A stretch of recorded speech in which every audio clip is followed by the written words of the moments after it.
আল্লাহ বাঁচিয়েছে একটুর জন্য, না হলে যে কি হয়ে যেত আমার সাথে আজকে। আজ বড় ধরনের একটা দুর্ঘটনা ঘটে গেল আমার সাথে। রান্না করার সময় আমার সাথে কি ঘটে গেল অবশ্যই বলবো। আজকে তো মহা বিপদ থেকে মনে হয় বেঁচে গেলাম। তো খুব বড়সড় একটা বিপদ থেকে মানে বেঁচে উঠলাম। তো কি হয়েছে না হয়েছে পুরো ভিডিও দেখার জন্য অনুরোধ করতেছি সবাইকে। আসসালামু আলাইকুম, আশা করছি সবাই ভালো আছেন। আলহামদুলিল্লাহ, এই তো আমরা সবাই ভালো আছি। প্রতিদিনের মতন আর একটা নতুন ভিডিও নিয়ে চলে আসলাম। এটা একটু রাতের ভিডিও ছিল। তো বাইরে গিয়েছিলাম একটা জরুরি কাজের জন্য। তো কাজটা সেরে তারপরে বাসার দিকে চলে আসলাম। এটা ছিল তারপর দিন। আর ভিডিও করিনি। রাতের বেলা বাসায় এসে যাই হোক রান্নাবান্না করব। তো অনেকটা সময় বসেছিলাম কি রান্নাবান্না করা যায়। তো চিন্তা করলাম যাক যেহেতু একটা মুরগি আছে তাহলে মুরগি রান্না করি, একটু ভাজি করি। মূলা ছিল, মূলা দিয়ে সামান্য মানে একটা দুটো আলু দিয়েছিলাম। একটা ভাজি করব, এটার সাথে চেয়েছিলাম কলই শাক ভাজি করব। তো চিন্তা করলাম যেহেতু মূলাটা শুকিয়ে যাচ্ছে তো এটা রান্না করে ফেলি। যাই হোক অফ ক্যামেরার মধ্যে কিন্তু আমি সব কিছু কেটে কুটে রেখে দিছিলাম। আর এখন আমি কিন্তু ধুয়েও রাখছি, তারপরেও আবার একটু ভালো করে পরিষ্কার করে নিতেছি। মুরগিটা কিন্তু আমি অফ ক্যামেরার মধ্যে ভালো করে ধুয়ে নিছি। এখন একটা জাস্ট একটু ভালো করে ধুয়ে তারপর রান্নাটা বসিয়ে দিব। তো আমার হাজব্যান্ড বাসায় না থাকলে আমার একটা বিপদের সঙ্গী হয়ে থাকে, সেটা হচ্ছে কি জানেন?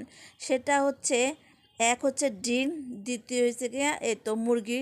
এইটা হচ্ছে গিয়ে আমাদের বিপদের সঙ্গী। কারণ আমি মাছ টাছ কিনতে পারি না। তেমন আমি কিনতেই পারি না, মেন কথা যেটা। তো যাই হোক আমার হাজব্যান্ডকে তো বলেছিলাম ফোন দিয়ে যে কি রান্না করব, আমার তো মাছ টাছ নেই। তখন সে বলল একটা মুরগি এনে রান্না করো, কি আর করবা, তুমি তো এইটাই কিনতে জানো, তাহলে এটাই রান্না করো, বাচ্চাদের জন্য রান্না করে দাও। আমি আসি কাজের থেকে, তারপর তোমাকে যা যা লাগে টুকিটাকি জিনিস আমি কিনে দিয়ে যাব। তো যাই হোক যে কথা সেই কাজ, আমি তো মুরগিটা নিয়ে আসলাম। এসে তো অফ ক্যামেরার মধ্যে সব কিছু কেটে ধুয়ে রেডি করে তো নিয়ে আসলাম রান্না করতে। আর ওই চুলে একটু গরম পানি দিয়ে দিচ্ছি, কারণ মুরগির সাথে দিব। তো কথা বলতে বলতে কিন্তু এখানে আমি সব ধরনের ময় মশলা দিয়ে ভালো করে কষিয়ে নিছি। আর এখন আমি মুরগিটা দিয়ে দিব। মুরগিটা আমি আর কি বলবো, আমি প্রায় সময় তো মুরগিটা রান্না করে থাকি। আর কি বলবো, কারণ কি করব বলেন। সবসময় তার মাছ টাছ থাকে না বাসায়, আর আমার বাচ্চারা না তেমন একটা মাছ টাছ পছন্দ করে না। তো আমার কাছে খুবই ভালো লাগে মাছ টাছ, আমার তেমন একটা মাংস টাংস ওরকম একটা পছন্দ না। তো কিছু করার নেই, যেহেতু আমার হাজব্যান্ড কাজের জন্য একটু বাইরে থাকে বেশিরভাগ সময়। তো যা দিয়ে যায় তা তো এর মধ্যে বা শেষ হয়ে যায়। উম, তারপরে ওইগুলি শেষ হয়ে গেলে কী আর করার, আর মুরগি এনে খেতে হয় আমাদের বাধ্যতামূলক। আমি তো আর বাজার টাজার যাই না, এক কথা আর কয়বার বলা যায় ভিডিওতে। তারপর তো অনেকে ক্ষোভ হয়ে থাকে যে মাংস রান্না করি, মাংস খাই। যাই হোক এই তো এখানে একটা দুর্ঘটনা ঘটে গেল রান্না করার সময়। আমি দেখাতে পারলাম না, প্রচুর আগুন উঠে গেছে জানেন। এই আগুনের তাপটা আমার মুখের দিকে চলে আসছিলো, আমার মুখটা অলরেডি জ্বলে গেছিলো। আমি সঙ্গে সঙ্গে আমি চুলাটা নিভাতে পারিনি, কড়াইটা নামিয়ে তারপরে মুখটা ধুয়ে নিছিলাম। আর কপিরাইট আসবে বলে আমি ওই জায়গাটায় স্টিকার দিয়ে রাখছিলাম। আর এই চুলাটা না হঠাৎ করে এত শক্ত হয়ে গেছে, আমি না কোনোভাবে চুলাটা কমাতে পারতেছিলাম না। যাই হোক এই চুলায় আমি মুরগিটা বসিয়ে দিয়ে আবার ওই চুলায় আমি অফ ক্যামেরার মধ্যে কিন্তু মূলা ভাজিটা বসিয়ে দিলাম। আর বিশ্বাস করেন মুখের দিকে আসছে তো হঠাৎ করে, মানে মুখের মধ্যেই আসছে আর প্রচুর জ্বলতেছিল। সঙ্গে সঙ্গে তো আমি মুখটা ধুইছি।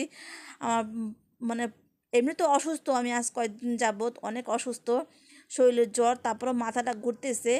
আর চুলাটা এমন টাইট হয়ে গেছে, মানে আমি চুলাটা কমাতে পারতেছিলাম না। আর শরীরে না মেন কথা কি, শরীরটা অনেক দুর্বল যে আমি চুলাটা কমাতেই পারতেছিলাম না, এরকম অবস্থা। যাই হোক বড়সড় একটা বিপদ থেকে বেঁচে গেলাম।